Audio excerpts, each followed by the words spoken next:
शौल यरूशलेम मध्ये प्रभूच्या अनुयायांना अजूनही धमकावण्याचा व जीवे मारण्याचा प्रयत्न करीत होता. म्हणून तो प्रमुख याजकांकडे गेला. शौलाने त्यांना दमिश्क येथील सभास्थानातील यहुदी लोकांना पत्र लिहिण्यास सांगितले. शौलाला प्रमुख याजकाकडून दमिश्क येथील ख्रिस्ताच्या अनुयायांना पकडण्यासाठी अधिकार पाहिजे होता.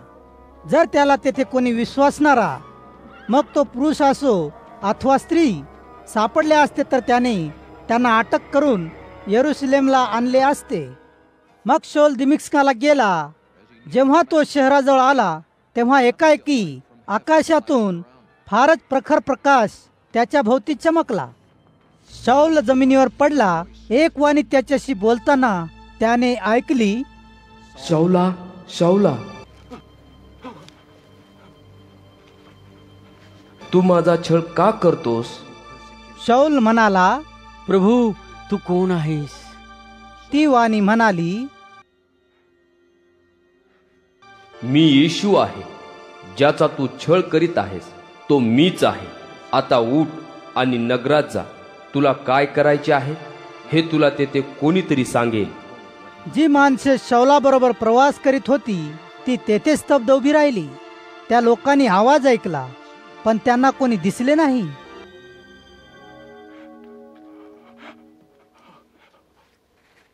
शौल जमिनीवरून उठला. त्याने डोळे उघडले, पण त्याला काहीच दिसेना. म्हणून जे लोक त्याच्या बरोबर होते त्यांनी त्याचा हात धरून त्याला दमिश्क शहरात नेले. 3 दिवसांपर्यंत शौलाला काहीच दिसत नव्हते. त्याने काहीच खाल्ले किंवा प्याले नाही. दमिश्क मध्ये येशूचा एक अनुयायी होता. त्याचे नाव हनन्या होते. प्रभू त्यांच्याशी एका दृष्टांतात बोलला. तो म्हणाला, हनन्या. हनन्याने उत्तर दिले, मी आहे प्रभू. प्रभू हनन्याला म्हणाला, उठ आणि नीट नावाच्या रस्त्यावर जा. तेथे यहुदाचे घर शोध व तार्ससहून आलेल्या शौल नावाच्या व्यक्तीबद्दल विचार. सध्या तो तेथे आहे व प्रार्थना करीत आहे. शौलाने दृष्टांत पाहिला आहे. त्यात हनन्या नावाचा मनुष्य आपल्याकडे आला असून आपल्यावर हात ठेवित आहे असे त्याला दिसले व त्यानंतर त्याला पुन्हा दृष्टी प्राप्त झाली असे त्याला दिसले. परंतु हनन्याने उत्तर दिले, प्रभू, मी त्या मनुष्याविषयी अनेक लोकांच्या तोंडून ऐकले आहे. यरूशलेम येथील तुझ्या संतांशी तो किती वाईट रीतीने वागला हे मी ऐकले आहे. आणि आता जे तुझ्या नावावर विश्वास ठेवतात अशा लोकांना बांधून नेण्यासाठी प्रमुख याजकाकडून अधिकारपत्र घेऊन हा शौल येथे आला आहे. परंतु प्रभू म्हणाला, जा. एका महत्वाच्या कामाकरिता मी त्याला निवडले आहे. माझ्याविषयी त्याने राजांना, यहुदी लोकांना आणि दुसऱ्या राष्ट्रांना सांगितले पाहिजे. माझ्या नावाकरिता ज्या गोष्टी त्याला सहन कराव्या लागतील त्या मी त्याला दाखवून देईन. हनन्या निघाला आणि यहुदाच्या घरी गेला. त्याने शौलाच्या डोक्यावर हात ठेवला आणि म्हटले,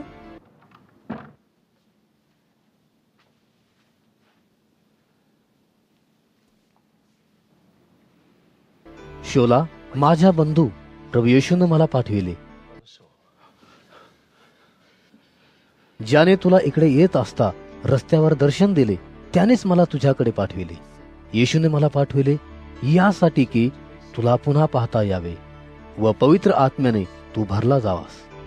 लागलीच खपल्यासारखे काहीतरी शौलाच्या डोळ्यांवरून खाली पडले आणि त्याला पुन्हा दृष्टी आली. शौल तेथून उठल्यावर त्याचा बाप्तिस्मा करण्यात आला. नंतर त्याने अन्न सेवन केल्यावर त्याच्या अंगात जोम आला. शौल काही दिवस दमिश्क येथील शिष्यांबरोबर राहिला. यानंतर सरळ सभास्थानात जाऊन शौल येशूच्या नावाची घोषणा करू लागला. येशू हा देवाचा पुत्र आहे. ज्या लोकांनी शौलाचे बोलणे ऐकले त्या सर्वांना मोठे नवल वाटले. ते म्हणाले, यरूशलेम येथील ज्या लोकांचा येशूच्या नावावर विश्वास आहे त्या सर्वांचा नाश करू पाहणारा हाच नाही काय? तो येशूच्या अनुयायांना अटक करण्यासाठी येथे आला आहे व तो त्यांना यरूशलेम येथील प्रमुख याजकासमोर उभे करणार आहे. परंतु शौल अधिकाधिक सामर्थ्यशाली होत गेला. त्याने हे सिद्ध केले की येशू हाच ख्रिस्त आहे आणि त्याचे पुरावे इतके सबळ होते की दमिश्क येथील यहुदी त्यांच्याबरोबर वाद घालू शकले नाहीत. बऱ्याच दिवसानंतर यहुदी लोकांनी शौलाला जीवे मारण्याचा कट रचला. यहुदी रात्रंदिवस शहराच्या वेशीवर पहारा देत होते व शौलाला पकडण्याची वाट पाहत होते. त्यांना शौलाला ठार मारायचे होते, पण त्यांचा हा भेद शौला समजला. एक रात्री शौलाने ज्यांना शिक्षण दिले होते अशा काही अनुयायांनी शहरातून जाण्यासाठी शौलाला मदत केली. अनुयायांनी शौलाला एका टोपलीत ठेवले. नंतर त्यांनी टोपली गावकुसावरून रात्रीच्या वेळी खाली सोडली. नंतर शौल यरुशलेमला गेला. तेथील विश्वासणाऱ्यांचा परिवारात मिसळण्याचा त्याने प्रयत्न केला, पण ते त्याला घाबरत होते.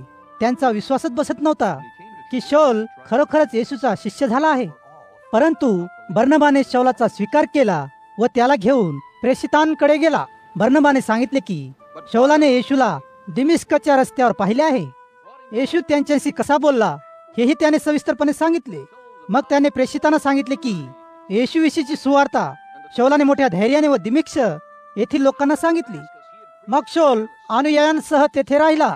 तो यरुशलेम मध्ये सगळीकडे गेला व धैर्याने प्रभूची सुवार्ता सांगू लागला. शौल नेहमी ग्रीक भाषा बोलणाऱ्या यहुदी लोकांशी बोलत असे. तो त्यांच्याशी वादविवाद करीत असे, पण ते त्याला मारण्याचा प्रयत्न करीत होते. जेव्हा बंधुजनांना विश्वासणाऱ्यांना हे कळाले तेव्हा त्यांनी त्याला कैसरिया येथे नेले व नंतर तेथून त्याला तार्सज्ञ नगराला पाठविले. मंडळी जेथे कोठे ती होती, यहुदिया, गालिली, शोमरोन, तेथे त्यांना शांती लाभली. पवित्र आत्म्याच्या सहाय्याने हा गट अधिक शक्तिशाली बनला. आपल्या वागणुकीने विश्वासणाऱ्याने दाखवून दिले की ते प्रभूचा आदर करतात. या कारणामुळे विश्वासणाऱ्यांचा परिवार मोठा होत गेला. पेत्र यरुशलेमच्या सभोवतालच्या गावामध्ये फिरला. लोद या गावामध्ये जे विश्वासणारे होते त्यांना भेटला. लोद येथे त्याला एनेयास नावाचा माणूस आढळला. त्याच्या अंगातून वारे गेल्याने तो पंगू झाला होता व 8 वर्ष अंथरुणाला खिळून होता. पेत्र त्याला म्हणाला, एनियास, येशू ख्रिस्त तुला बरे करीत आहे. उठ, आपले अंथरुण नीट कर. एनियास ताबडतोब उभा राहिला. लोद तेथे राहणाऱ्या सर्व लोकांनी आणि शारोनाच्या पठारावर राहणाऱ्यांनी त्याला पाहिले. तेव्हा ते सर्व प्रभूकडे वळले. यापो शहरात येशूची एक शिष्या राहत होती. तिचे नाव तबिता होते. ग्रीक भाषेत तिचे नाव दुर्कस होते. त्याचा अर्थ हरिण. ती नेहमी लोकांसाठी चांगले कामे करीत असे, गरिबांना दानधर्म करीत असे. जेव्हा पेत्र लोदमध्ये होता तेव्हा तबिता आजारी पडली व मेली. त्यांनी लोकांनी तिचे शरीर धुतले व ते माडीवरच्या एका खोलीत ठेवले. यापो येथील अनुयायांनी ऐकले की पेत्र लोदमध्ये आहे. लोद हे यापो जवळ आहे, म्हणून त्यांनी 2 माणसे पाठविली. त्यांनी त्याला विनंती केली. ते म्हणाले, त्वरा करा, आमच्याकडे लवकर या. पेत्र तयार झाला व त्यांच्या बरोबर गेला. जेव्हा तो तेथे पोहोचला तेव्हा त्यांनी त्याला माडीवरच्या खोलीत नेले. सर्व विधवा स्त्रिया पेत्राभोवती उभ्या राहिल्या. त्या रडत होत्या. दुर्कस तबिथा जिवंत असताना जे कपडे व झगे तिने तयार केले होते ते त्यांनी पेत्राला दाखवले. पेत्राने खोलीतील सर्वांना बाहेर काढले. त्याने गुडघे टेकून प्रार्थना केली आणि दुर्कसच्या शरीराकडे वळून तो म्हणाला, तबिता, उठ. तेव्हा तिने डोळे उघडले. जेव्हा तिने पेत्राला पाहिले तेव्हा ती उठून बसली. त्याने तिला आपला हात देऊन उभे राहण्यास मदत केली. नंतर त्याने विश्वासणाऱ्यांना आणि विधवा स्त्रियांना खोलीमध्ये बोलावले. त्याने तबिताला त्यांना दाखवले. ती जिवंत होती. यापोमधील सर्व लोकांना हे समजले. यातील पुष्कळ लोकांनी प्रभूवर विश्वास ठेवला. पेत्र यापोमध्ये बरेच दिवस राहिला. तो शिमोन नावाच्या चांभाराकडे राहिला. कर्नल्य नावाचा मनुष्य कैसरियामध्ये राहत होता. तो इटलिक नावाच्या पलटणीत शताधिपती होता. कर्नल्य हा धर्मशील असून आपल्या कुटुंबासह देवाचे भय बाळगणारा होता. तो गोरगरिबांना पुष्कळसा दान धर्म करीत असे आणि तो नेहमी देवाची प्रार्थना करीत असे. एके दिवशी दुपारी 3 वाजण्याच्या सुमारास कर्नल्याला दृष्टांत झाला. त्याने तो स्पष्टपणे पाहिला. त्या दृष्टांतात देवाचा एक दूत त्याच्याकडे आला आणि त्याला म्हणाला, कर्नल्या. कर्नल्य देवदूताकडे पाहू लागला. तो भयभीत झाला होता. काय आहे प्रभू? देवदूत कर्नल्याला म्हणाला, देवाने तुझी प्रार्थना ऐकली आहे. ज्या गोष्टी तू गरिबांना दिल्या आहेत त्या देवाने पाहिल्या आहेत. देवाला तुझी आठवण आहे. तू यापो गावी माणसे पाठव आणि शिमोन नावाच्या माणसाला घेऊन ये. शिमोनाला पेत्र असे सुद्धा म्हणतात. तो शिमोन नावाच्या चांभाराच्या घरी राहत आहे. त्याचे घर समुद्राजवळ आहे. कर्नल्याशी बोलणे झाल्यावर देवदूत निघून गेला. नंतर कर्नल्याने त्याचे 2 विश्वासू नौकर व एका धर्मशील शिपायाला बोलावून घेतले. कर्नेलियाने या तिघांना घडलेले सर्व काही सांगितले आणि त्यांना यापोला पाठविले. दुसऱ्या दिवशी ही माणसे यापो गावाजवळ आली. ती दुपारची वेळ होती. त्याच वेळी प्रार्थना कराव्यास पेत्र गच्चीवर गेला. पेत्राला भूक लागली होती. त्याला खायला पाहिजे होते. ते पेत्रासाठी जेवण करीत असता पेत्राला तंद्री लागली आणि आपल्या समोर आकाश उघडले असून चारही कोपऱ्यांना बांधून खाली सोडल्यामुळे मोठ्या चादरीसारखे काहीतरी जमिनीवर येत आहे असे त्याला दिसू लागले. त्या चादरीत वेगवेगळ्या प्रकारचे प्राणी होते. उदाहरणार्थ चालणारे, सरपटणारे, आकाशात उडणारे पक्षी त्यात होते. नंतर एक वाणी पेत्राने ऐकली, पेत्रा उठ, यापैकी कोणताही प्राणी मारून खा. पण पेत्र म्हणाला, मी तसे कधीच करणार नाही. प्रभू, जे अशुद्ध व अपवित्र आहे असे कोणतेही अन्न मी अद्याप खाल्लेले नाही. पण ती वाणी त्याला पुन्हा म्हणाली, देवाने या गोष्टी शुद्ध केल्या आहेत, त्यांना अपवित्र म्हणू नकोस. असे 3 वेळा घडले. मग त्या सगळ्या गोष्टीवर स्वर्गामध्ये पुन्हा घेतल्या गेल्या. पेत्र भयचकित होऊन या दृष्टांताचा अर्थ काय असावा याविषयी विचार करू लागला. ज्या लोकांना कर्नेलियाने पाठविले होते त्यांना शिमोनाचे घर सापडले. ते दाराजवळ उभे होते. त्यांनी विचारले, शिमोन पेत्र येथेच राहतो काय? पेत्र अजून सुद्धा या दृष्टांताविषयीच विचार करीत होता. पण आत्मा त्याला म्हणाला, 3 माणसे तुला शोधित आहेत. उठ आणि पायऱ्या उतरून खाली जा, कारण मीच त्यांना पाठवले आहे. काही संशय न धरता त्यांच्या बरोबर जा. मग पेत्र खाली त्या माणसांकडे गेला. तो म्हणाला, तुम्ही ज्याचा शोध करीत आहात तो मीच आहे. तुम्ही येथे का आलात? ती माणसे म्हणाली, एका पवित्र दूताने तुम्हाला आमंत्रित करण्याविषयी कर्नेलियाला सांगितले होते. कर्नेलिया हा शताधिपती आहे. तो चांगला धर्मशील मनुष्य आहे. तो देवाची उपासना करतो. सर्व यहुदी लोक त्याचा आदर करतात. तुम्हाला घरी बोलावून तुमचे शब्द ऐकावेत असे देवदूताने त्याला सांगितले आहे. पेत्राने त्यांना आत बोलावून घेतले व रात्रभर मुक्काम करण्यास सांगितले. दुसऱ्या दिवशी पेत्र तयार झाला व त्या 3 मनुष्यांबरोबर गेला. यापो येथील काही बंधूही पेत्राबरोबर गेले. दुसऱ्या दिवशी पेत्र कैसरिया शहरात आला. कर्नेलिय त्याची वाट पाहत होता. त्याने आपले जवळचे मित्र व नातेवाईक यांनाही आपल्या घरी जमा केले होते. जेव्हा पेत्र आत गेला तेव्हा कर्नेलिय त्याला भेटला. कर्नेलियाने पेत्राच्या पाया पडून आदराने त्याला अभिवादन केले. पण पेत्र म्हणाला, उभा राहा, मी तुझ्यासारखाच मनुष्य आहे. पेत्र त्याच्याशी बोलत घरात गेला आणि आतमध्ये बरेच लोक जमलेले त्याने पाहिले. पेत्र त्या लोकांना म्हणाला, तुम्ही हे जाणता की यहुदी मनुष्याने इतर जातींच्या लोकांच्या घरी जाणे किंवा त्यांच्याशी संबंध ठेवणे हे यहुदी नियमाला धरून नाही.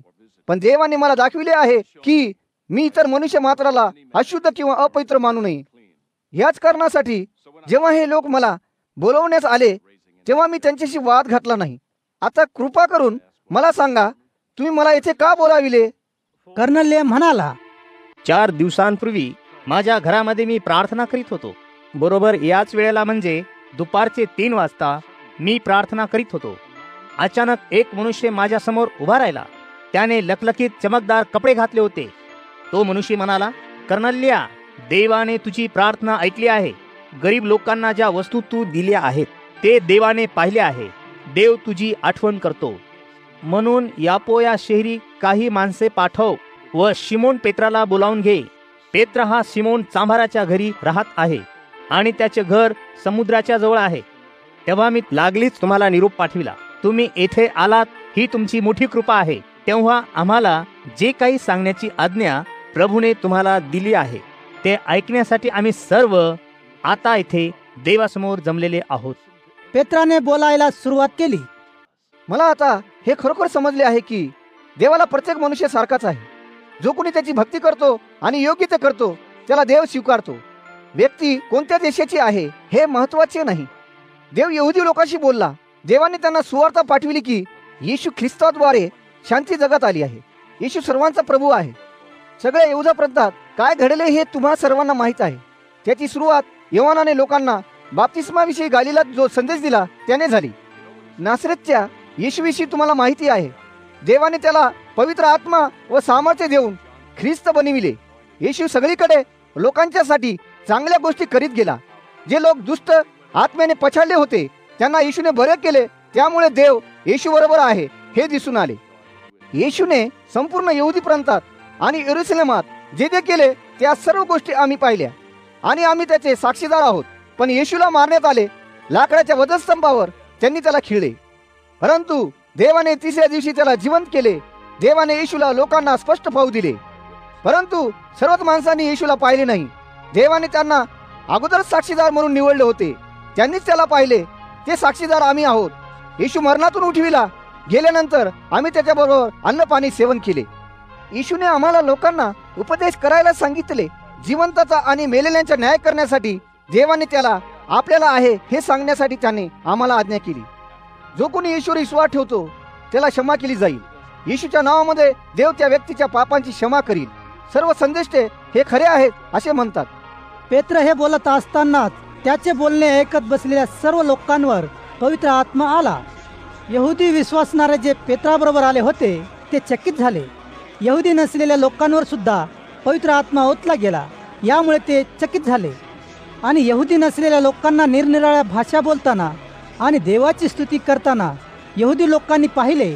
मग पेत्र म्हणाला, या लोकांना पाण्याने बाप्तिस्मा देण्यास आपण नकार देऊ शकत नाही. ज्याप्रमाणे आम्हाला मिळाला त्याचप्रमाणे त्यांनाही पवित्र आत्मा मिळाला आहे. म्हणून पेत्राने कर्नेल्य, त्याचे नातेवाईक आणि मित्र यांना बाप्तिस्मा देण्याची आज्ञा केली. मग पेत्राने आणखी काही दिवस त्यांच्याबरोबर राहावे अशी त्या लोकांनी त्याला विनंती केली.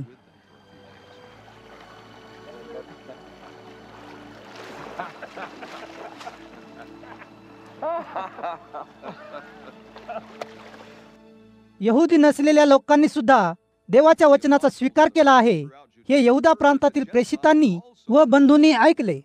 पण जेव्हा पेत्र यरुशलेमला आला तेव्हा काही यहुदी विश्वासणाऱ्यांनी त्याच्याशी वाद घातला. ते म्हणाले, जे सुंता न झालेले व यहुदी तर आहेत अशा लोकांच्या घरी तुम्ही गेला. एवढेच नव्हे तर तुम्ही त्यांच्यासह जेवणही केले. म्हणून पेत्राने त्यांना सर्व घटना स्पष्ट करून सांगितल्या. पेत्र म्हणाला, मी यापो शहरात होतो. प्रार्थना करीत असताना मला तंद्री लागल्यासारखे झाले व मला दृष्टांत घडला. मी दृष्टांतामध्ये आकाशातून काहीतरी खाली येताना पाहिले. ते मोठ्या चादरीसारखे दिसत होते व त्याचे चारही कोपरे धरून ते खाली सोडले जात होते. ते खाली आले आणि अगदी माझ्याजवळ थांबले. मी त्याच्या आतमध्ये पाहिले. मी त्यात पाळीव आणि जंगली प्राणी पाहिले. सरपटणारे प्राणी आणि उडणारे पक्षी मी त्यात पाहिले.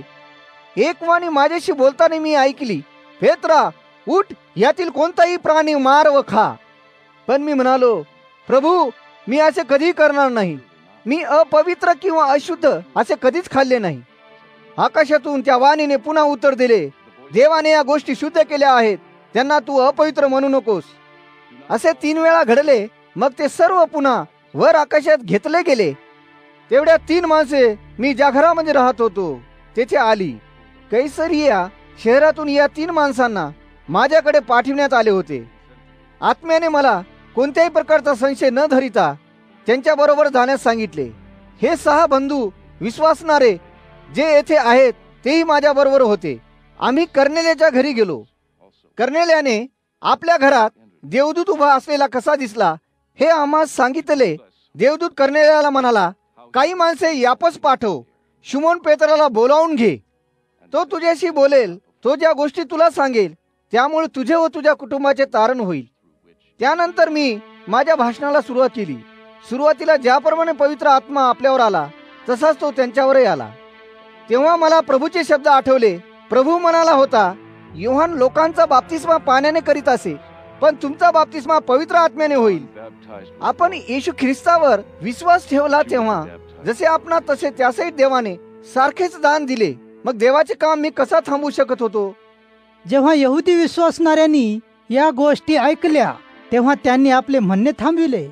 त्यांनी देवाची स्तुती केली आणि म्हणाले, म्हणजे देव यहुदी नसलेल्यांना त्यांचे अंतःकरण बदलण्यासाठी मोकळीक देत आहे आणि आम्हाला जसे जीवन प्राप्त झाले तसे त्यांनाही देऊ इच्छित आहे. स्तेफन मारल्या गेल्यानंतरच्या काळात जो छळ झाला त्यामुळे विश्वासणारे पांगले. यातील काही दूरच्या ठिकाणी उदाहरणार्थ फेनिके, कुप्र व अंतुखियापर्यंत गेले. विश्वासणाऱ्यांनी या ठिकाणी फक्त यहुदी लोकांनाच सुवार्थ सांगितली. यातील काही विश्वासणारे कुप्र व कुरेने येथे राहणारे होते. जेव्हा हे लोक अंतुखियात आले तेव्हा ते ग्रीक लोकांशीही बोलले. त्यांनी या ग्रीक लोकांना येशूविषयीची सुवार्ता सांगितली. प्रभू विश्वासणाऱ्यांना मदत करीत होता आणि बऱ्याच मोठ्या गटाने विश्वास ठेवला व ते प्रभूला अनुसरू लागले. याविषयीची बातमी यरुशलेम येथील विश्वासणाऱ्या मंडळीच्या कानावर आली. म्हणून यरुशलेम येथील विश्वासणाऱ्यांनी बर्नबाला अंतुखियाला पाठविले. बर्नबा चांगला मनुष्य होता. तो पवित्र आत्म्याने आणि विश्वासाने पूर्णपणे भरलेला होता. जेव्हा बर्नबा अंतुखियाला गेला तेव्हा त्याने पाहिले की देवाने या लोकांना खूपच आशीर्वाद दिला आहे. त्यामुळे बर्नबाला खूप आनंद झाला. अंतुखियातील सर्व विश्वासणाऱ्यांना त्याने उत्तेजन दिले. त्याने त्यांना सांगितले, कधीही तुमचा विश्वास गमावू नका. नेहमी प्रभूची आज्ञा अंधकरणापासून पाळा. पुष्कळ लोक ख्रिस्ताचे अनुयायी झाले. जेव्हा बर्नबा तार्सस शहरी गेला तेव्हा तो शौलाचा शोध घेत होता. जेव्हा बर्नबाने त्याला शोधले तेव्हा त्याने शौलाला आपल्यासह अंतुखियाला आणले. शौलाने व बर्नबाने वर्षभर तेथे राहून पुष्कळ लोकांना शिकवले. अंतुखियामध्ये येशूच्या अनुयायांना ख्रिस्ती हे नाव पहिल्यांदा मिळाले. याच काळात काही संदेष्टे यरुशलेमहून अंतुखियास आले. यांच्यापैकी एकाचे नाव अगाब होते. अंतुखियात तो उभा राहिला आणि बोलू लागला. पवित्र आत्म्याच्या साह्याने तो म्हणाला, फार वाईट काळ सर्व पृथ्वीवर येत आहे. लोकांना खायला अन्न मिळणार नाही. क्लौदिया राजा राज्य करीत होता तेव्हा त्याच्या काळात हे घडले.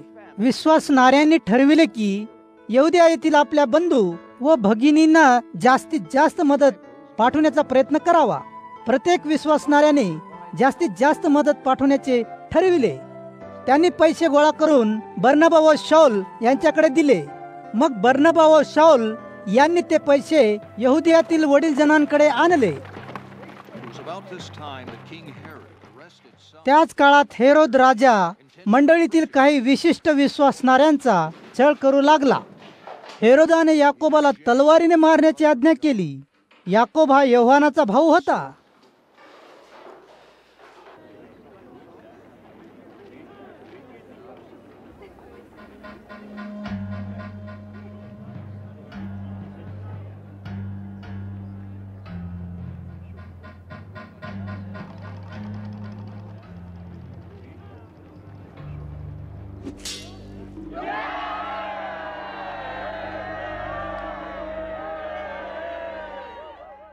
हेरोदाने पाहिले की यहुदी लोकांना हे आवडले आहे, म्हणून त्याने पेत्राला सुद्धा अटक करण्याचे ठरविले. हे वलांडन सणाच्या काळात घडले.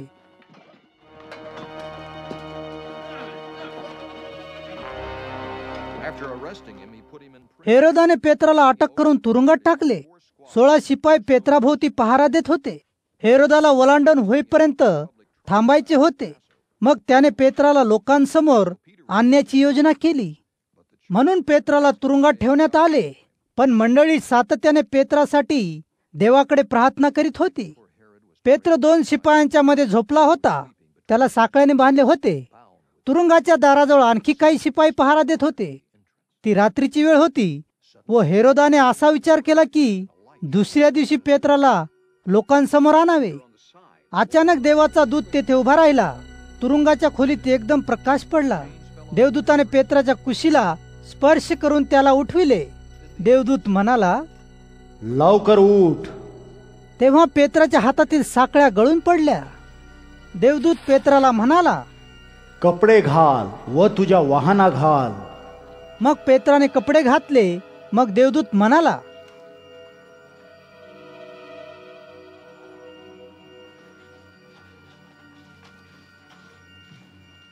तुझा झगा अंगात घाल व माझ्या मागे ये. मग देवदूत बाहेर पडला व पेत्र त्याच्या मागे चालला. पेत्राला कळत नव्हते की देवदूत हे खरोखर काय करीत आहे. त्याला वाटले आपण दृष्टांत पाहत आहोत. पहिल्या व दुसऱ्या फेऱ्यातील पहारेकरांना ओलांडून पेत्र व देवदूत लोखंडी फाटकाजवळ येऊन पोहोचले. शहर आणि त्यांच्यामध्ये आता फक्त फाटकच होते. ते फाटक त्यांच्यासाठी आपोआप उघडले. पेत्र व देवदूत फाटकामधून बाहेर पडले. त्यांनी एक रस्ता पार केला आणि अचानक देवदूत पेत्राला सोडून निघून गेला. पेत्राला मग कळले की नेमके काय घडले आणि तो म्हणाला, आता मला समजले की प्रभूने त्याचा दूत माझ्याकडे पाठविला व त्याने मला हेरोदापासून सोडविले. यहुदी लोकांना वाटले की माझा छळ होईल, पण प्रभूने मला या सर्वातून सोडविले आहे. या गोष्टीची जाणीव झाल्यावर पेत्र मरियेच्या घरी गेला. ती योहानाची आई होती. योहानाला मार्क असेही म्हणत.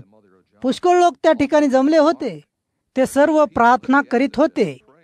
पेत्राने बाहेरील बाजूने दार ठोठावले तेव्हा रुदा नावाची दासी दार उघडण्यासाठी आली.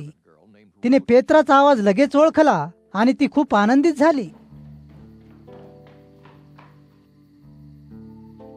ती दार उघडण्याचे सुद्धा विसरून गेली. ती आतमध्ये पळाली आणि लोकांना तिने सांगितले, पेत्र दाराजवळ उभा आहे. विश्वासणारे रुदाला म्हणाले, तू बावचळीस. परंतु पेत्र दाराजवळ उभा आहे अशी रुदा परत परत अगदी कळकळीने सांगू लागली. म्हणून लोक म्हणाले, तो पेत्राचा दूत असला पाहिजे. पण पेत्र बाहेरून दार सारखे ठोठावत होता. जेव्हा विश्वासणाऱ्यांनी दार उघडले तेव्हा त्यांनी पेत्राला पाहिले. ते चकित झाले होते. पेत्राने हाताने खुणावून शांत राहायला सांगितले. मग त्याने प्रभूने तुरुंगातून कसे आणले हे सविस्तर सांगितले. तो म्हणाला, याकोब व इतर बांधवांना काय घडले ते सांगा. मग पेत्र तेथून निघून दुसऱ्या ठिकाणी गेला. दुसऱ्या दिवशी शिपाई फार हताश झाले होते. पेत्राचे काय झाले असावे याचा ते विचार करीत होते. हेरोदाने पेत्राला सगळीकडे शोधले, पण तो त्याला शोधू शकला नाही. मग हेरोदाने पहारेकरांना प्रश्न विचारले व त्यांना मरणाची शिक्षा ठोठावली. नंतर हेरोद यहुद्यातून निघून गेला. तो कैसरिया शहरात गेला व तेथे काही काळ राहिला. हेरोद सोर व सिदोन नगरातील लोकांवर फार रागावला होता. ते लोक मिळून हेरोदाला भेटायला आले. ब्लस्तसला आपल्या बाजूला वळविण्यात ते यशस्वी झाले. ब्लस्तस हा राजाचा खाजगी सेवक होता. लोकांनी हेरोदाकडे शांततेची मागणी केली, कारण त्यांचा देश अन्नधान्याच्या बाबतीत हेरोदाच्या देशावर अवलंबून होता. हेरोदाने त्यांना भेटण्यासाठी एक दिवस ठरविला. त्या दिवशी हेरोदाने आपला सुंदर दरबारी पोशाख घातला होता. तो सिंहासनावर बसून लोकांसमोर भाषण करू लागला. लोक मोठ्याने ओरडून म्हणाले, ही तर देवाची वाणी आहे, मनुष्याची नव्हे. हेरोदाने या स्तुतीचा स्वीकार केला आणि त्याने देवाला गौरव दिला नाही. म्हणून देवाच्या दूताने लगेच त्याला आजारी पाडले. किड्याने त्याला आतून खाल्ले आणि तो मेला. देवाचा संदेश जास्तीत जास्त लोकांपर्यंत पसरत होता व लोकांना प्रेरित करीत होता. विश्वासणाऱ्यांचा गट दिवसेंदिवस मोठा होत होता. बर्नबा व शौलाने त्यांचे यरुशलेम येथील काम संपविल्यानंतर ते अंतुखियाला परत आले. त्यांनी मार्क योहान याला त्यांच्याबरोबर घेतले. अंतुखिया येथील ख्रिस्ती मंडळीत काही संदेष्टे व शिक्षक होते. ते पुढील प्रमाणे: बर्नबा, निग्र शिमोन, लुक्य कुरेनेकर, मनायन जो हेरोदा बरोबर लहानाचा मोठा झाला, आणि शौल. ही सर्व माणसे देवाची सेवा करीत असत व उपास करीत असत. पवित्र आत्मा त्यांना म्हणाला, बर्नबा व शौलाला माझ्याकडे द्या. एक खास काम त्यांच्याकडून मला करून घ्यायचे आहे. हे काम करण्यासाठी मी त्यांना निवडले आहे. म्हणून मंडळीने उपवास व प्रार्थना केल्या. त्यांनी बर्नबा व शौल यांच्या डोक्यांवर हात ठेवून प्रार्थना केली. मग त्यांना पाठवून दिले. पवित्र आत्म्याच्या द्वारे बर्नबा व शौल यांना पाठविण्यात आले. ते सलुकिया शहराला गेले. नंतर ते समुद्रामार्गे कुप्र बेटावर गेले. जेव्हा बर्नबा व शौल सलमीन शहरात आले तेव्हा त्यांनी देवाचा संदेश यहुदी लोकांच्या सभास्थानात दिला. मार्क म्हटलेला योहान त्यांच्या मदतीला होता. ते संपूर्ण बेट पार करून पफे शहरात गेले. पफे येथे त्यांना एक यहुदी मनुष्य भेटला. तो जादूच्या करामती करीत असे. त्याचे नाव बरयेशू होते. तो खोटा संदेष्टा होता. बरयेशू नेहमी शीघ्रपोल याच्या निकट राहण्याचा प्रयत्न करायचा. शीघ्रपोल राज्यपाल होता व तो हुशार होता. त्याने बर्नबा व शौल यांना आपणाकडे बोलाविले. त्याला त्यांचा संदेश ऐकावायचा होता. परंतु आलिम जादूगर हा बर्नबा व शौल यांच्या विरुद्ध होता. ग्रीक भाषेत बरयेशूसाठी आलिम शब्द वापरतात. त्याचा अर्थ तोच आहे, राज्यपालाने येशूवर विश्वास ठेवू नये म्हणून आलिमने त्याचे मन वळविण्याचा प्रयत्न केला. पण शौल आत्म्याने भरला होता. शौलाचे दुसरे नाव पौल. पौलाने आलिमकडे बरयेशूकडे पाहिले व म्हणाला, सैतानाच्या पुत्रा, जे काही योग्य असेल त्या सर्वाचा तू शत्रू आहेस. तू दुष्टाईने व खोटेपणाने भरलेला आहेस. तू देवाचे सत्य नेहमी खोटेपणात बदलण्याचा प्रयत्न करतोस. आता तुला देवाने स्पर्श करताच तू आंधळा होशील. भर दिवसाच्या उन्हातही तुला काही काळ दिसणार नाही. मग आलिमसाठी सर्व काही अंधकारमय झाले. चाच पडत तो इकडे तिकडे फिरू लागला. कोणीतरी मदतीला घेऊन त्याचा हात धरून जाण्यासाठी प्रयत्न करू लागला. जेव्हा राज्यपालाने ते पाहिले, सारखे पौल त्याने विश्वास ठेवला. प्रभूच्या शिक्षणाने तो चकित झाला. पौल व जे लोक त्याच्याबरोबर होते ते पफेकडून समुद्रमार्गे निघाले. ते पंफुलियातील पिरगा गावी आले. परंतु योहान मार्क त्यांना सोडून परत येरुशलेमला गेला. त्यांनी त्यांचा प्रवास पुढे चालू ठेवला. पिरगापासून पुढे ते अंतुखियास गेले, जे पिसिडियाजवळ होते. अंतुखियात असताना शब्बात दिवशी ते यहुदी सभास्थानात गेले आणि तेथे बसले.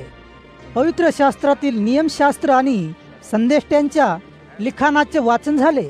मग सभास्थानाच्या अधिकाऱ्यांनी पौल व बर्नबाला निरोप पाठविला. बंधूंनो, येथील लोकांना काही मदत होईल असे काहीतरी तुम्हाला सांगायचे असेल तर कृपा करून बोला. पौल उभा राहिला आणि आपला हात उंचावून लोकांचे लक्ष वेधून घेऊन म्हणाला, माझ्या यहुदी बांधवांनो व इतर लोक हो, जे तुम्ही खऱ्या देवाची उपासना करता, ते कृपा करून माझे ऐका. इस्रायलाच्या देवाने आपल्या वाडवडिलांची निवड केली. ते ज्या काळात इजिप्तमध्ये परकी म्हणून राहत होते, त्या काळात देवाने त्यांना यशस्वी होण्यास मदत केली. मोठ्या सामर्थ्याने देवाने त्यांना त्या देशातून बाहेर आणले आणि देवाने अरण्यातील 40 वर्षात त्यांना सहनशीलता दाखविली. देवाने कनानच्या प्रदेशातील 7 राष्ट्रांना नाश केला. देवाने त्यांच्या जमिनी त्यांच्या लोकांना दिल्या.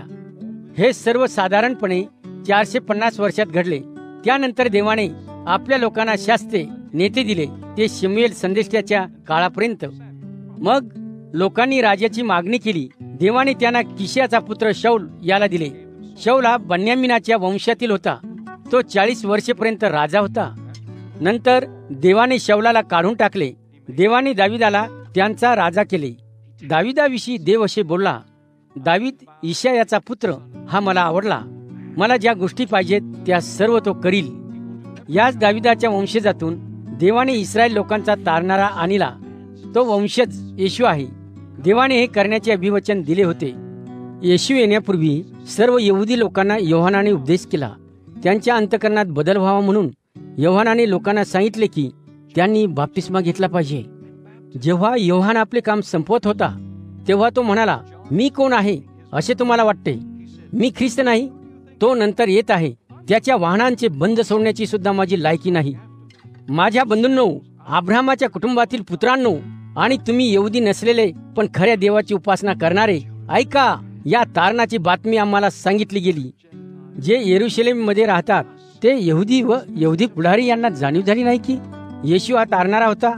येशूविषयी जे शब्द भविष्यवाद्यांनी लिहिले ते यहुदी लोकांसाठी प्रत्येक शब्दाच्या वारी वाचले गेले, परंतु त्यांना ते समजले नाही. यहुदी लोकांनी येशूचा धिक्कार केला. जेव्हा त्यांनी असे केले तेव्हा त्यांनी भविष्यवाद्यांचे म्हणणे खरे ठरविले. येशूने का मरावे याचे खरे कारण ते शोधू शकले नाहीत, पण त्यांनी पिलाताला सांगितले की त्याला जीवे मारावे. शास्त्रामध्ये येशूच्या बद्दल या गोष्टी लिहिल्या होत्या की जे वाईट ते त्याच्या बाबतीत घडणारे होते ते सर्व या यहुदी लोकांनी येशूला केले. मग त्यांनी येशूला वधस्तंभावरून खाली घेतले व त्याला कबरेत ठेवले, पण देवाने त्याला मरणातून उठविले. यानंतर पुष्कळ दिवसांपर्यंत जे त्याच्याबरोबर होते त्यांना गालिलापासून येरुशलेम पर्यंत येशूने दर्शन दिले. ते लोक आता त्याचे साक्षीदार म्हणून लोकांसमोर आहेत. आम्ही तुम्हाला देवाने जे अभिवचन आमच्या वाडवडिलांना पूर्वजांना दिले त्याविषयी सुवार्ता सांगतो. आम्ही त्यांची लेकरे वंशज आहोत आणि देवाने हे अभिवचन आमच्या बाबतीत खरे करून दाखविले. देवाने हे येशूला मरणातून पुन्हा उठविण्याद्वारे केले. आम्ही याविषयी स्तोत्र संहितेमध्ये सुद्धा वाचतो, तू माझा पुत्र आहेस, आज मी तुझा पिता झालो आहे. देवाने येशूला मरणातून उठविले. येशू पुन्हा कबरेत जाऊन माती बनणार नाही. म्हणून देव म्हणाला, दाविदाला देण्यात आलेली पवित्र व सत्य विवचने मी तुला देईन. पण दुसऱ्या ठिकाणी देव म्हणतो, तू तुझ्या पवित्र पुरुषाला कबरेत कुजण्याचा अनुभव घडू देणार नाहीस. ज्या काळात दावीद राहत होता तेव्हा त्याने देवाच्या इच्छेप्रमाणे केले. मग तो मेला. आपल्या वाडवडिलांशेजारी त्याला पुरले आणि कबरेत त्याचे शरीर कुजले. पण ज्याला देवाने मरणातून पुन्हा उठविले त्याला कुजण्याचा अनुभव आला नाही. बंधूंनो, आम्ही जे सांगत आहोत ते तुम्ही समजून घेतले पाहिजे. या एकाकडूनच तुमच्या पापांची क्षमा तुम्हाला मिळू शकते. मोशेचे नियमशास्त्र तुम्हाला तुमच्या पापांपासून मुक्त करणार नाही, पण प्रत्येक व्यक्ती जी त्याच्यावर विश्वास ठेवते ती त्याच्याद्वारे त्या सर्वाविषयी न्याय ठरविली जाते. संदेष्ट्यांनी सांगितलेल्या काही गोष्टी घडतील. सावध राहा. या गोष्टी तुमच्या बाबत होऊ नयेत म्हणून जपा. भविष्यवादी म्हणाला, ऐका, जे तुम्ही संशय धरता तुम्ही चकित होता, पण मग दूर जाता व मरता. कारण तुमच्या काळामध्ये मी देव काहीतरी करीन ज्याच्यावर तुमचा विश्वास बसणार नाही. कोणी ते स्पष्ट करून सांगितले तरी तुम्ही त्याच्यावर विश्वास ठेवणार नाही. जेव्हा पौल व बर्नबा सभास्थानातून जाऊ लागले तेव्हा लोक म्हणाले की पुढील शब्दाच्या दिवशी परत या आणि आम्हाला याविषयी अधिक सांगा. सभास्थानातील बैठक संपल्यावर अनेक यहुदी लोक आणि यहुदी मतानुसारी चालणारे इतर धार्मिक लोक पौल व बर्नबा यांच्या मागे गेले. पौल व बर्नबा यांनी त्या लोकांना देवाच्या कृपेत टिकून राहण्यास कळकळीची विनंती केली. पुढील शब्दातवारी शहरातील जवळजवळ सर्व लोक देवाचे वचन ऐकण्यासाठी एकत्र आले. यहुदी लोकांनी त्या सर्वांना तेथे पाहिले. त्यामुळे यहुदी लोकांना मत्सर वाटू लागला. तेही काही फार वाईट गोष्टी बोलले आणि जे पौल बोलला त्याविरुद्ध वाद उपस्थित केला. पण पौल व बर्नबा फार धैर्याने बोलले. ते म्हणाले, देवाचा संदेश तुम्हा यहुद्यांना प्रथम आम्हाला सांगितलाच पाहिजे, पण तुम्ही ऐकण्यास नकार देत आहात. तुम्ही तुमचे स्वतःचेच नुकसान करून घेत आहात व अनंत काळचे जीवन प्राप्त करून घेण्यासाठी अपात्र ठरत आहात. म्हणून आम्ही आता दुसऱ्या देशातील यहुदीतर लोकांकडे जाऊ. प्रभूने आम्हाला हे करण्यास सांगितले आहे. प्रभू म्हणाला, दुसऱ्या देशांसाठी मी तुम्हाला प्रकाश असे केले, यासाठी की तुम्ही पृथ्वीवरील सर्व लोकांना तारणाचा मार्ग दाखवू शकाल. जेव्हा यहुदी नसलेल्यांनी पौलाला असे बोलताना ऐकले तेव्हा ते फार आनंदित झाले. देवाच्या संदेशाचा त्यांनी बहुमान केला आणि त्या लोकांपैकी पुष्कळांनी संदेशावर विश्वास ठेवला, कारण ते अनंत काळच्या जीवनासाठी निवडले गेले होते. आणि म्हणून देवाचा संदेश संपूर्ण देशात सांगितला गेला. तेव्हा यहुदी लोकांनी शहरातील काही धार्मिक स्त्रिया व पुढारी यांना भडकावून दिले. त्या लोकांनी पौल व बर्नबा यांच्या विरुद्ध अनेक वाईट गोष्टी केल्या आणि त्यांना शहराबाहेर घालवून दिले. मग पौल व बर्नबा यांनी आपल्या पायाची धूळ झटकली व ते इकुन्या शहराला गेले. पण अंतुखियातील येशूचे अनुयायी आनंदाने व पवित्र आत्म्याने भरून गेले होते. पौल व बर्नबा इकुन्या शहरात गेले. ते तेथील यहुदी सभास्थानात गेले. प्रत्येक शहरात गेल्यावर ते असेच करीत तेथील लोकांशी ते बोलले. पौल व बर्नबा इतके चांगले बोलले की पुष्कळ यहुदी लोकांनी व ग्रीक लोकांनी त्यांनी जे सांगितले त्यावर विश्वास ठेवला. परंतु काही यहुदी लोकांनी विश्वास ठेवला नाही. त्यांनी यहुदीतर लोकांची मने भडकावली आणि बंधुजनांविषयीची मने वाईट केली. म्हणून पौल व बर्नबाने त्या ठिकाणी बरेच दिवस मुक्काम केला आणि धैर्याने येशूविषयी सांगत राहिले. पौल व बर्नबाने देवाच्या कृपेविषयी संदेश दिला.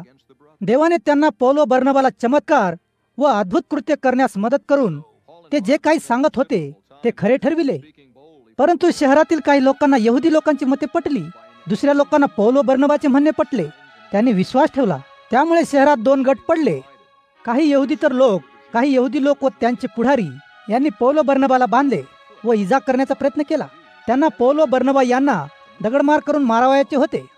जेव्हा पौल व बर्नबा यांना त्याविषयी कळले तेव्हा त्यांनी ते शहर सोडले.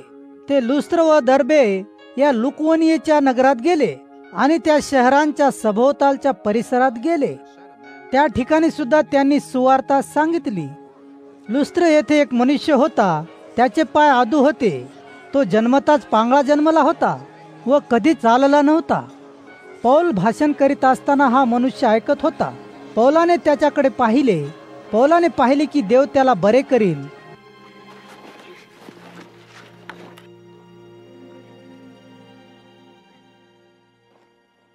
असा त्या मनुष्याचा विश्वास झाला आहे. तेव्हा पौल मोठ्याने म्हणाला, तुझ्या पायावर उभा राहा.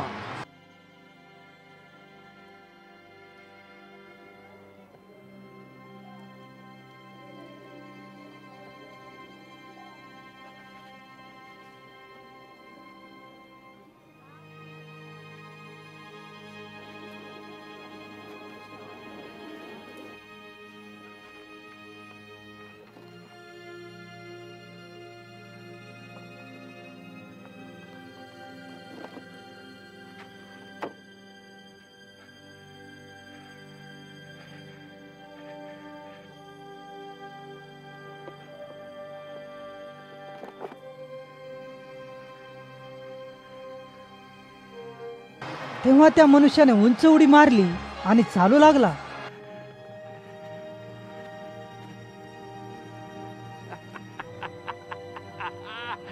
पौलाने केलेले लोकांनी जेव्हा पाहिले तेव्हा ते आपल्या लुकवनीय भाषेत ओरडले. ते म्हणाले, देव माणसासारखे झाले आहेत, ते आमच्याकडे खाली आले आहेत. लोकांनी बर्नबाला ज्युपिटर म्हटले व पौलाला मर्क्युरी म्हटले, कारण पौल मुख्य बोलणारा होता. ज्युपिटरचे मंदिर जवळ होते. या मंदिराचा पुजारी काही बैल व फुले घेऊन वेशीजवळ आला. पुजारी व लोकांना पौल व बर्नबा यांची उपासना करण्यासाठी त्यांच्या पुढे बळी द्यावयाचा होता. परंतु ते काय करीत आहेत हे जेव्हा पौल व बर्नबा यांना समजले तेव्हा त्यांनी आपले कपडे फाडले व लोकांच्या गर्दीत शिरले आणि मोठ्याने म्हणाले, लोकांनो, ह्या गोष्टी तुम्ही का करीत आहात?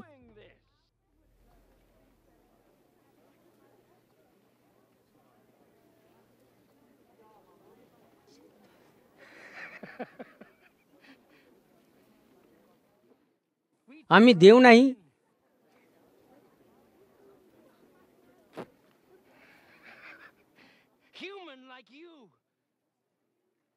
तुम्हाला जशा भावना आहेत तशाच आम्हालाही आहेत. आम्ही तुम्हाला सुवार्ता सांगायला आलो.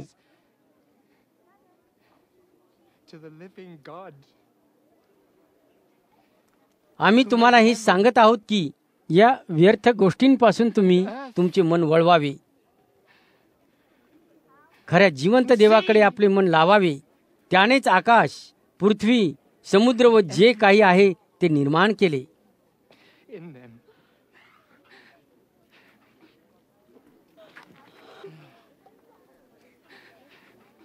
भूतकाळात देवाने सर्व राष्ट्रांना त्यांना जसे पाहिजे तसे वागू दिले, परंतु देवाने अशा गोष्टी केल्या की त्याद्वारे तो खरा आहे हे सिद्ध व्हावे.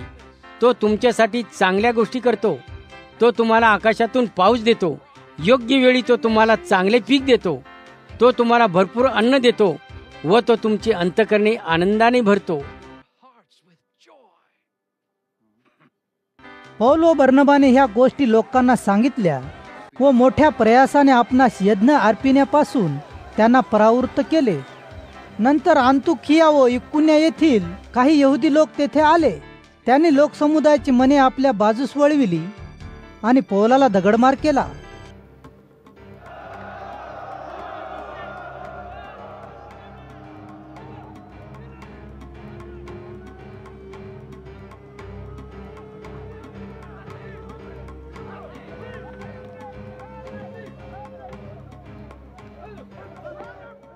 त्यात पौल मेला असे समजून त्यांनी त्याला ओढत नेऊन नगराबाहेर टाकले.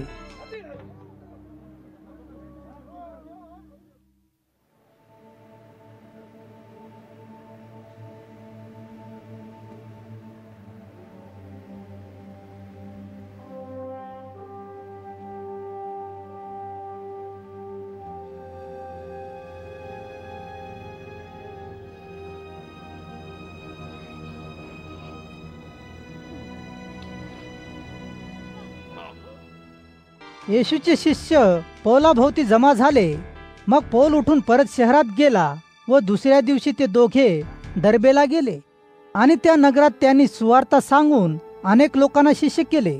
त्यानंतर ते लुस्त्र, इकुन्या आणि अंतुखिया नगरांना परत आले आणि त्यांनी तेथील शिष्यांना येशूवरील विश्वासात बळकट केले. त्यांनी आपल्या विश्वासात आढळ राहावे म्हणून उत्तेजन दिले. ते म्हणाले, अनेक दुःखांना तोंड देत आपण देवाच्या राज्यात प्रवेश केला पाहिजे. पौल व बर्नबाने प्रत्येक मंडळीत वडीलजनाची नेमणूक केली. त्यांनी या वडिलांसाठी उपवास आणि प्रार्थना केल्या. प्रभू येशूवर विश्वास असलेले असे सर्व वडीलजन होते, म्हणून पौलाने व बर्नबाने त्यांना प्रभूच्या हाती सोपविले. पौल आणि बर्नबा पिसिदिया प्रदेशातून गेले. नंतर ते पंफुलिया येथे आले. त्यांनी पिरगा शहरात देवाचा संदेश दिला. नंतर ते अत्तालिया शहरात गेले.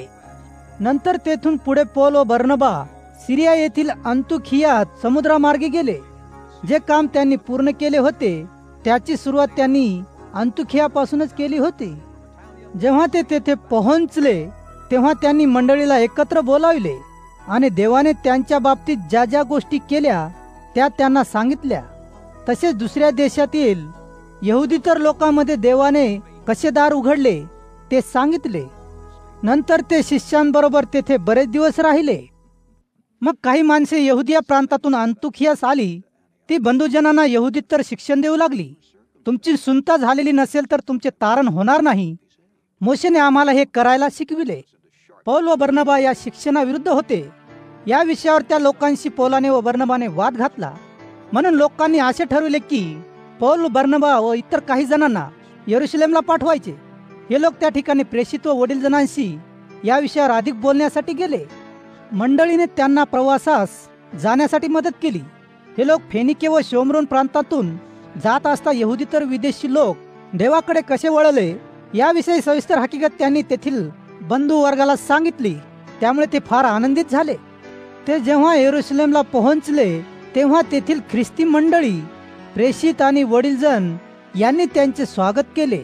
त्यावेळी पौल व बर्नबा यांनी आपल्या हातून देवाने जे काम करून घेतले त्याविषयी सविस्तर सांगितले. परुषी गटातील काही विश्वासणारे उभे राहिले आणि म्हणाले, यहुदी तर विश्वासणाऱ्यांची सुनता झालीच पाहिजे. तसेच आपण त्यांना मोशेचे नियम पाळण्याविषयी शिकविले पाहिजे. मग प्रेषित आणि वडीलजन या समस्येचा अभ्यास करण्यासाठी एकत्र जमले. त्यावर प्रदीर्घ चर्चा झाली. मग पेत्र उभा राहिला आणि त्यांना म्हणाला, माझ्या बंधूंनो, मला माहित आहे सुरुवातीला जे काही घडले ते तुमच्या आठवणीत आहे. जे यहुदी नाहीत त्या लोकांना सुवार्ता सांगण्यासाठी तुमच्यामधून देवाने माझी निवड केली, यासाठी की त्यांनीही विश्वास धरावा. देव सर्वांचे विचार जाणतो आणि त्याने या यहुदीतर लोकांचा स्वीकार केला आहे. देवाने जसा आम्हाला पवित्र आत्मा दिला तसा त्यांनाही देऊन त्याने हे आम्हास दाखवून दिले. देवाच्या दृष्टीने ते लोक आपल्यापेक्षा वेगळे नाहीत. जेव्हा त्यांनी विश्वास ठेवला तेव्हा त्याने त्यांची हृदय शुद्ध केली. मग आता यहुदीतर लोकांच्या मानेवर जड जू तुम्ही का ठेवित आहात? तुम्ही देवाला राग आणत आहात काय? आपण व आपले वाडवडील पूर्वज हे ओझे वाहण्या इतके सशक्त नव्हतो. आम्ही असा विश्वास धरतो की आम्ही आणि हे लोक प्रभू येशूच्या कृपेमुळे तारले जाणार आहोत. मग सगळे लोक शांत झाले. ते पौल व बर्नबाचे बोलणे ऐकू लागले. पौलाने व बर्नबाने लोकांना सांगितले की देवाने त्यांच्याद्वारे यहुदीतर लोकांमध्ये चमत्कार व अद्भुत कृत्य केली. पौलाने व बर्नबाने आपले बोलणे संपविले. मग याकोब बोलला. तो म्हणाला, माझ्या बंधूंनो, माझे ऐका. शिमोन पेत्र याने यहुदीतर लोकांना देवाने आपले प्रेम कसे दाखविले ते सांगितले. पहिल्यांदाच देवाने यहुदीतर लोकांना स्वीकारले आणि त्यांना आपले लोक बनविले. संदेष्ट्यांच्या शब्दांनी सुद्धा याला सहमती दर्शविली. मी देव यानंतर परत येईन. मी दाविदाचे घर पुन्हा बांधीन. ते पडलेले आहे त्याच्या घराचे पडलेले भाग मी पुन्हा बांधीन. मी त्याचे घर नवे करीन. मग इतर सर्व लोक देवाचा शोध करतील. सर्व यहुदीतर लोक सुद्धा माझे लोक आहेत असे मी मानतो. प्रभू देव असे म्हणाला व हे करणारा तोच आहे. या सर्व गोष्टी सुरुवातीपासूनच माहीत आहेत. म्हणून मला वाटते जे यहुदीतर बंधू देवाकडे वळले आहेत त्यांना आपण तसदी देऊ नये. त्याऐवजी आपण त्यांना एक पत्र लिहूया. आपण त्यांना या गोष्टी सांगू. मूर्तीपुढे ठेवलेले अन्न खाऊ नका, त्यामुळे अन्न अशुद्ध होते. कोणत्याही प्रकारचे अनैतिक पाप करू नका. रक्त चाकू नका. गुदमरून मारलेले प्राणी खाऊ नका. त्यांनी या गोष्टी करू नयेत, कारण अजून सुद्धा प्रत्येक शहरात यहुदी लोक आहेत जे मोशेचे नियम शिकवितात. बऱ्याच वर्षापासून दर शाबात दिवशी सभास्थानातून मोशेचे नियम वाचण्यात येतात. प्रेषितांना, वडीलजनांना व सगळ्या मंडळीला वाटत होते की पौल व बर्नबा यांच्याबरोबर आणखी काही माणसे अंतुखियाला पाठवावीत. मंडळीने त्यांचे स्वतःचे काही लोक निवडले.